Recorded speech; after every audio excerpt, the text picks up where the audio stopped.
Cette vidéo by IRBMS reprend la prescription d'activité physique et sportive pour vos patients hypertendus. Elle est réalisée selon le document référentiel de la HAS. L'hypertension artérielle est la maladie chronique la plus fréquente de France, touchant un adulte sur 3. Insuffisamment traité car seuls 50% des patients ont une pression artérielle contrôlée. L'hypertension artérielle est une pathologie cardiovasculaire qui est souvent asymptomatique.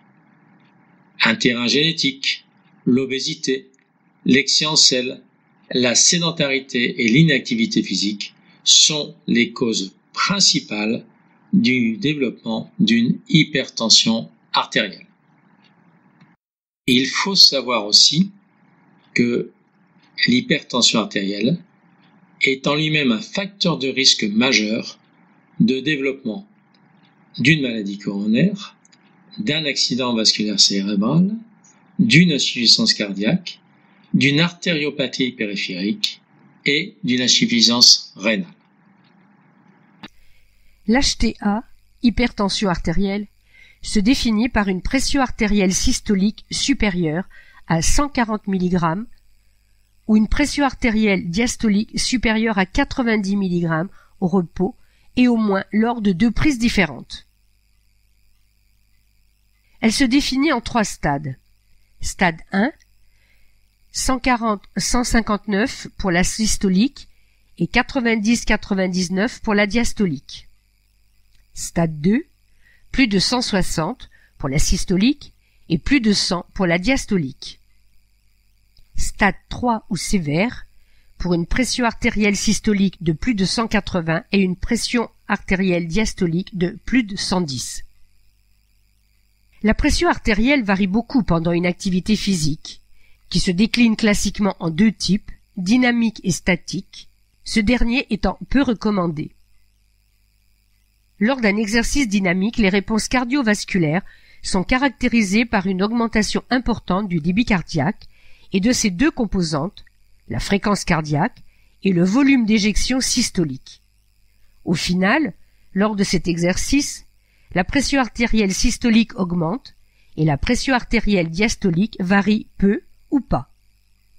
L'élévation de la pression artérielle systolique est proportionnelle à l'intensité de l'exercice et est plus marquée lorsque l'exercice est réalisé avec les bras seuls qu'avec les jambes. Lors d'un exercice dynamique ou statique, chez l'hypertendu non traité, les pressions artérielles systoliques et pressions artérielles diastoliques augmentent plus que chez le normotendu. Mais chez l'hypertendu bien équilibré par son traitement, les différences sont atténuées. À long terme, l'activité physique en endurance réduit la pression artérielle de 5 à 7 mm de mercure chez l'hypertendu. Cette baisse de la pression artérielle est indépendante de la réduction du poids et de la masse grasse. Avec un programme d'activité physique adapté, on obtient une meilleure adaptation du débit cardiaque, une diminution des résistances artérielles périphériques avec une amélioration de la vasodilatation endothéliale et une baisse des effets vasoconstricteurs du tonus sympathique et du système régine-angiotensine-aldostérone. La réduction de l'hypertrophie ventriculaire gauche secondaire à l'hypertension obtenue par l'activité physique est comparable à celle obtenue par un traitement diurétique. L'activité physique en renforcement musculaire d'intensité modérée améliore aussi les chiffres tensionnels. avec une réduction des pressions systoliques et diastoliques d'environ aussi 3 à 4 mm de mercure. Cette activité physique en renforcement musculaire d'intensité modérée, mobilisant les plus grands groupes musculaires, n'est donc pas contre-indiquée dans l'hypertension artérielle. Les effets de l'activité physique ne se maintiennent que si elle est régulièrement et poursuivie sur le long cours. Constatons ici le cercle vertueux pouvant amener à une baisse de la pression artérielle. Activité physique régulière, alimentation équilibrée, réduction de l'alcool, réduction du sel, perte de poids, arrêt du tabac. Tous les patients hypertendus doivent bénéficier d'une évaluation médicale minimale avec un calcul de leur niveau de risque cardiovasculaire avant de recevoir les conseils ou une prescription d'une activité physique adaptée. Voici un premier cas décisionnel pour les patients avec une hypertension confirmée, pression artérielle systolique supérieure à 14 ou diastolique supérieure à 90, qui doivent consulter leur médecin pour réaliser une activité physique d'intensité élevée. Par contre, tous les patients peuvent réaliser des activités physiques légères ou modérées. Les patients avec une hypertension artérielle sévère doivent consulter leur médecin et doivent commencer ou poursuivre une activité physique d'intensité modérée, voire élevée, qu'après avoir été préalablement évalué par le médecin. Une prescription appropriée et adaptée sera complétée par une prescription efficace de médicaments antihypertenseurs. Chez tous les patients hypertendus avec un niveau de risque cardiovasculaire élevé ou très élevé, une épreuve d'effort est recommandée. Chez les patients hypertendus inactifs avec un niveau de risque cardiovasculaire modéré, une épreuve d'effort peut être réalisée. Conseiller préférentiellement les activités physiques en endurance, en augmentant les temps d'échauffement, puis, si possible, compléter les séances par du renforcement musculaire dynamique. Les patients hypertendus équilibrés peuvent pratiquer du sport santé loisir sans précaution particulière après l'évaluation de leurs facteurs de risque. Les bêta-bloquants diminuent la pression artérielle au repos et à l'effort, ainsi que la fréquence cardiaque maximale à l'effort de 30 battements par minute en moyenne, ce qui a pour effet de perturber le ressenti de l'effort. Ils peuvent avoir des effets indésirables sur la fonction de thermorégulation. Ils peuvent augmenter le risque d'hypotension post-exercice. Une éducation et une surveillance appropriée de ces patients peuvent donc être justifiées. Les médicaments antihypertenseurs, autres que les bêta-bloquants, ont peu d'effet sur la performance physique.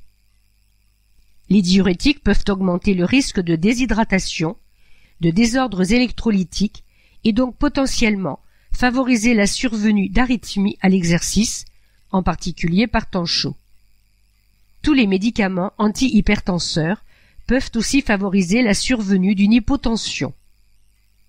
Le patient hypertendu doit donc être éduqué pour connaître l'adaptation de sa prise médicamenteuse au type d'exercice, à l'intensité, mais surtout à la durée qu'il a prévu de réaliser. Le médecin devra évaluer la bonne tolérance de l'activité physique lors d'une consultation ultérieure. La Haute Autorité de Santé recommande de proposer préférentiellement les activités de type endurance, en augmentant le temps d'échauffement, puis de varier les pratiques en préconisant les efforts de renforcement musculaire dynamique. Le médecin traitant conseillera une activité physique adaptée à chaque situation clinique. Abordons pour terminer un tableau récapitulatif concernant la prescription des activités physiques adaptées chez le patient. Les activités en endurance. conseillé. 3 à 7 jours par semaine, à intensité modérée et en absence de contre-indication. 30 minutes par jour, puis au moins 150 minutes par semaine. Il faut préconiser un échauffement long permettant de lever les résistances périphériques, augmenter progressivement l'intensité et introduire l'exercice en fractionné. Quelle activité? Marcher, courir, faire du vélo, nager, danser, etc. Les activités en renforcement musculaire. Conseillé 2 à 3 jours par semaine, non consécutifs, et bien sûr en absence de contre-indication. Commencez par de faibles intensités, échauffement long préalable, 2 à 4 séries de 8 à 12 répétitions en intensité modérée, puis on augmente le nombre de séries progressivement et l'intensité. Les exercices seront autoportés, les bandes élastiques, les escaliers, etc. Les assouplissements, on ne les oublie pas, 2 à 3 jours par semaine, étirement jusqu'au point de tension avec léger inconfort. Les étirements peuvent être dynamiques ou statiques, de 10 à 30 secondes. On conseille 2 à 4 répétitions pour chaque exercice. Mobilité active au quotidien. Tous les jours au moins 30 minutes à intensité légère à modérée. On peut proposer un objectif motivationnel en définissant un nombre de pas quotidiens. Tout est bon pour marcher, pour faire ses courses, pour monter l'escalier, faire du jardinage, pour faire du ménage, etc. Nous venons de vous présenter les recommandations émises par la HAS pour les patients présentant une hypertension artérielle. L'hypertension artérielle étant un facteur de risque cardiovasculaire majeur, son équilibre est essentiel. La pratique d'une activité physique régulière en endurance ou en renforcement musculaire réduit la pression artérielle. Elle fait partie du traitement des hypertendus, seule ou en association avec des médicaments hypertenseurs et d'autres mesures hygiéno-diététiques comme l'alimentation équilibrée, l'arrêt du tabac, la réduction de la consommation de sel ou de l'alcool. Elle apporte en corollaire d'autres bénéfices, comme une meilleure adaptation du débit cardiaque, une diminution des résistances artérielles périphériques, et permet une réduction semblable à celle apportée par des traitements diurétiques de l'hypertrophie ventriculaire gauche. L'activité physique est donc considérée comme thérapie non médicamenteuse. Vous venez de suivre la vidéo by IRBMS consacrée à la prescription de l'activité physique adaptée pour les patients hypertendus.